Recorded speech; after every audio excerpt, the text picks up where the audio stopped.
ఎంత సంపాదించాం అనేది ముఖ్యం కాదు. సంపాదించింది అర్థవంతంగా ఖర్చు పెడుతున్నామా లేదా అనేదే ముఖ్యం.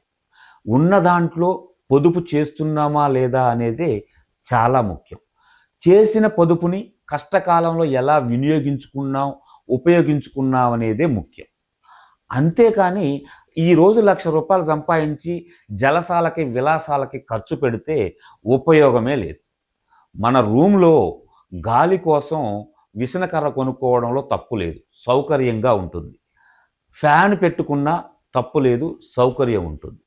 ఏసీ పెట్టుకోవాలి అనుకోవటం విలాసం.